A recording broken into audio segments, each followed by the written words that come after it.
We bring you greetings from Amish country, Lancaster, Yes. Pennsylvania. Yes. I'm Patrick Roll, family doctor. Tina Wilt from the BCF Group, Health Rosetta Advisor. Do we have the slides teed up?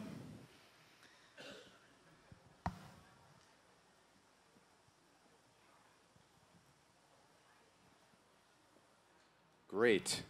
So I'm going to, as Zach said, or as he alluded to, the power of story. So I'm going to tell you a little bit about the story of Covenant MD, and then I'll hand things over to Tina, and we'll tell you about our new association with Paul B. Zimmerman.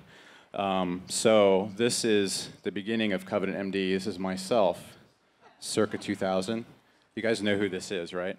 Funny, when I'm showing this slide in the community, essentially what I'm asking, who's the old person in the audience? But so yeah, circa 2000, that's when I entered medical school at the University of Maryland, and I wanted to be Marcus Welby. I wanted my patients to have easy access to me, get to know them long term, have time with them, maybe even do house calls. And now 15 years being a family doctor, I can tell you it's the best job in the world, and no offense to the internists out there.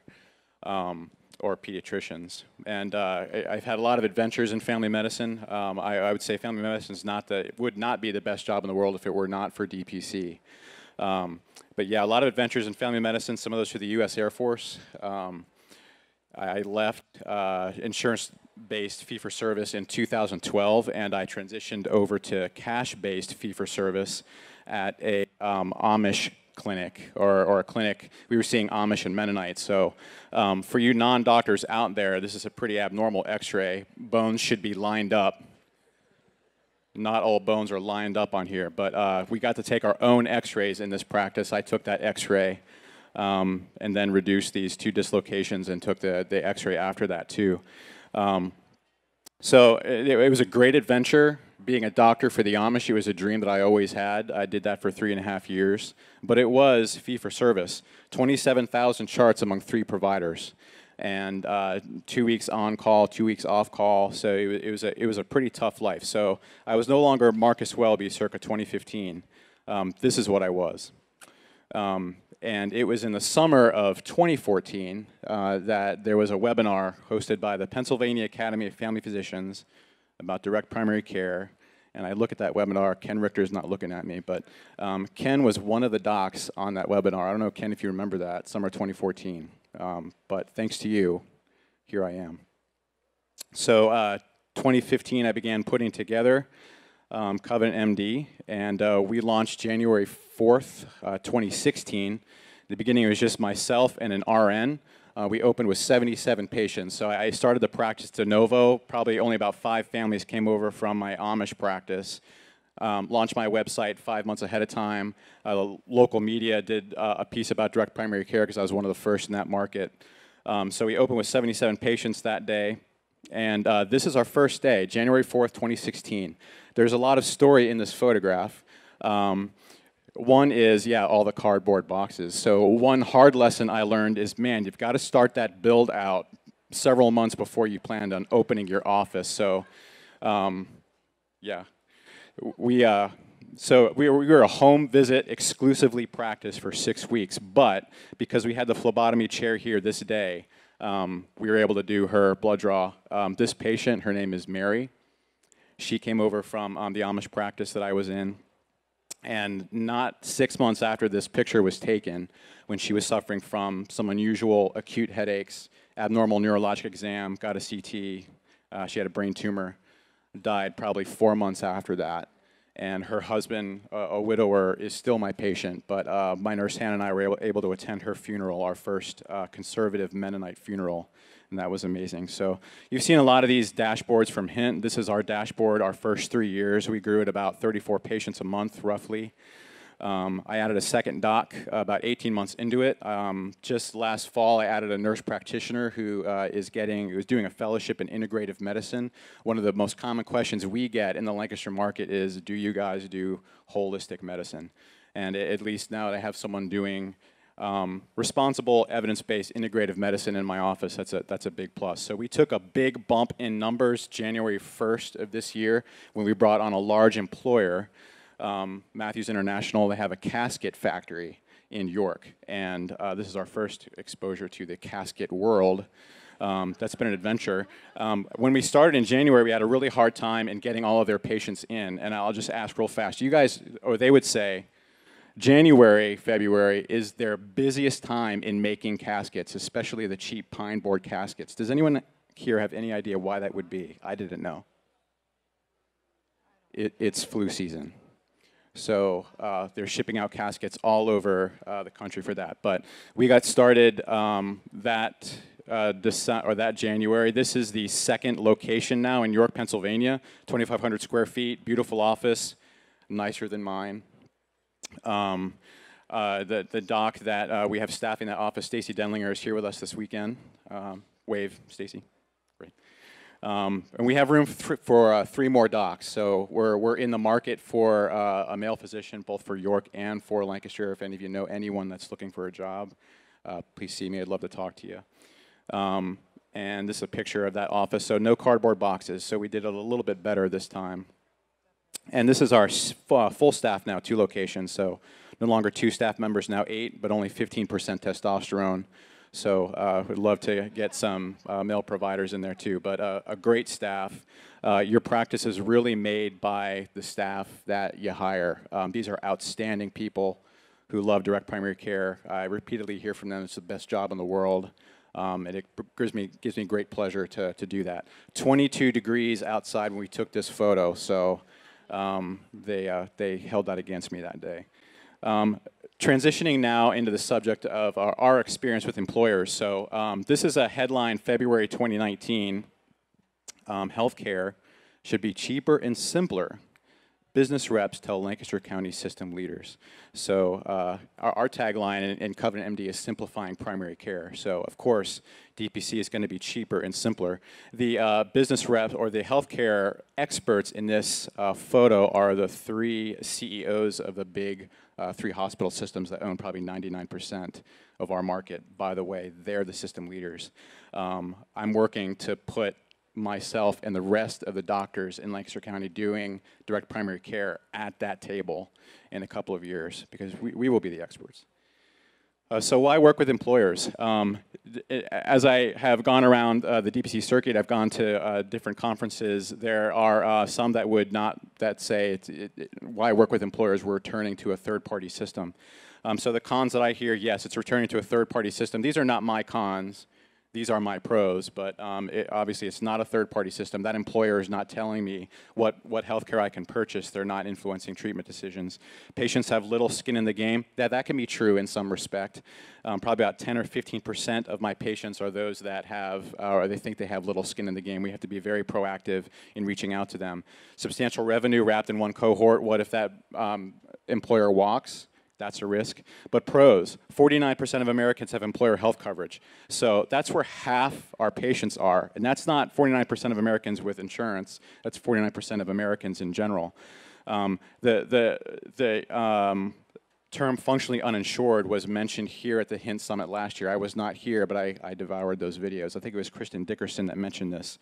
Functionally uninsured population, very little $0 coverage before they hit their deductible. So they're disincentivized to engage in any medical care. That's certainly the case in this employer we just brought on in our second location. Stacy tells me the story about a 44-year-old man that came in, hadn't seen the doctor for 4 years, was told 3 years ago, yeah, your blood pressure is a little high, there's a problem with your blood sugar, that's all he remembered. But his blood pressure was 180 over 102 his first visit in January 3rd.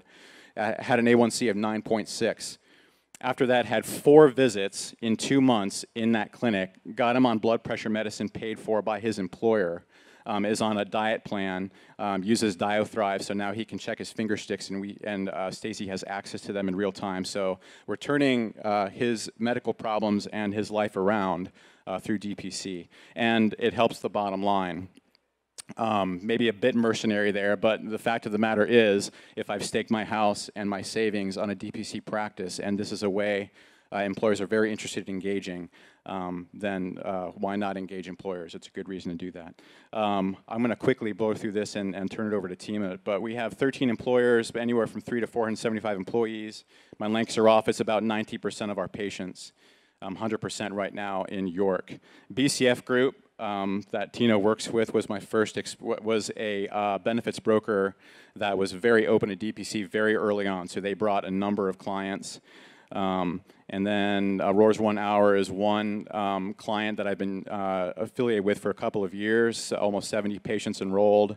I put together this data. I didn't know about KPI Ninja at that time, but I just went on MD Save and I tried to predict this is how much they would have spent in office visits. This is how much they spent in our office visits, procedures, lab work, medications, and everything. And I had to tally that together. And the total savings about $38,000 to that company, $507 per patient per year. That's a modest savings, but there were about 10 patients, again, that didn't engage by the time I compiled 8 months of data at this point. So I've done this again, and with other companies have shown a better return on investment. But I'm really excited to work with KPI for future projects. Turn it over to Tina. Okay, well, that was awesome. I don't know really what much more to add. So the employer that we worked on together is Paul B. Zimmerman. And Paul B. Zimmerman is a local, very conservative, progressive type company when it comes to thinking outside of the box. They are maybe second generation off of horse and buggy, but the C-suite is just wicked smart and good business people, and they are all about community, all about relationship, and all about doing things to help their employees have better health and just, you know, a good business model overall. And I'm not sure, there we go. Okay. Yeah.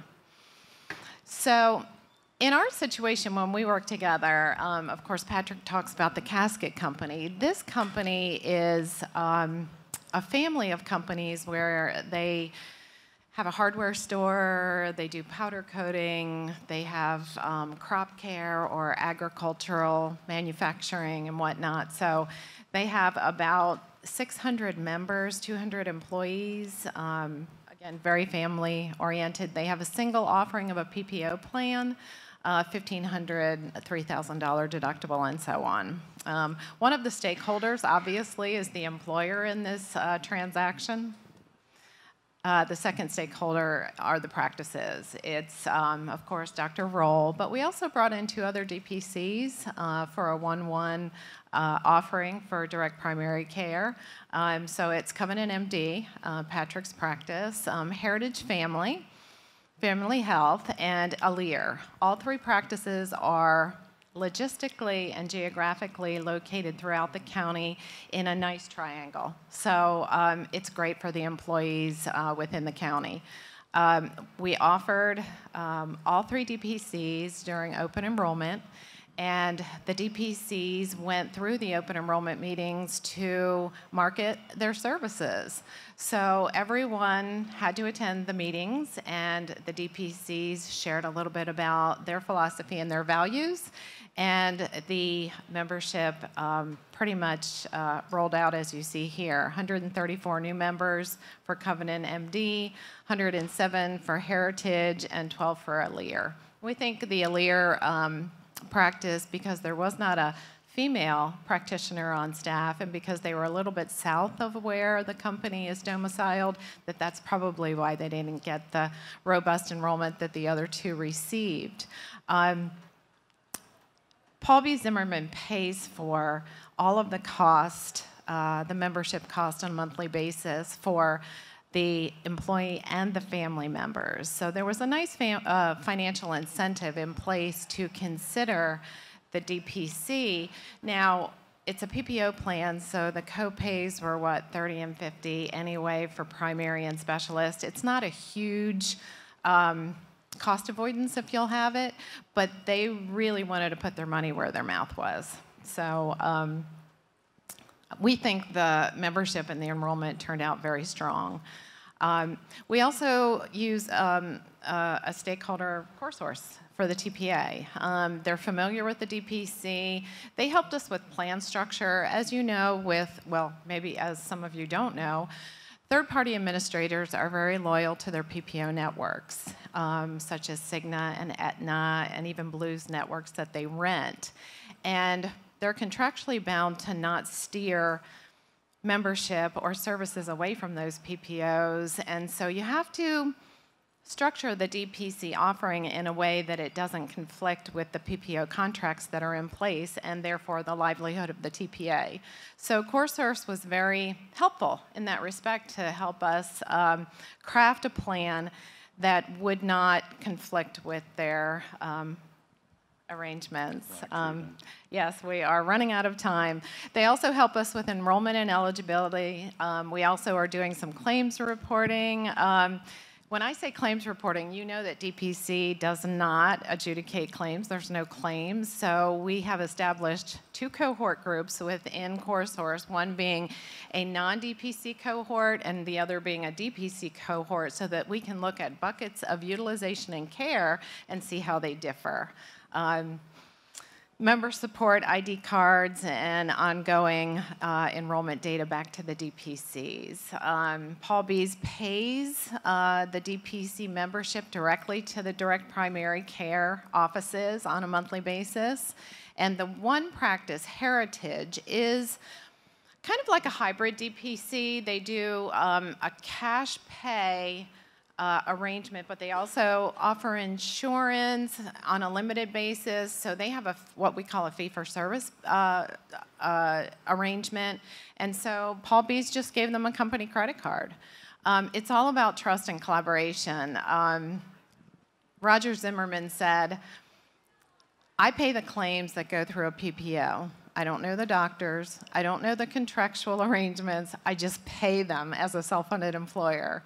Why would I feel any different about paying the claims directly to a direct primary care member of our community that I've met, that I trust, and that I have entrusted the health and happiness of my employees to? So we are so out of time. I could go on and on, but that's pretty much what we have to share today. Thank you.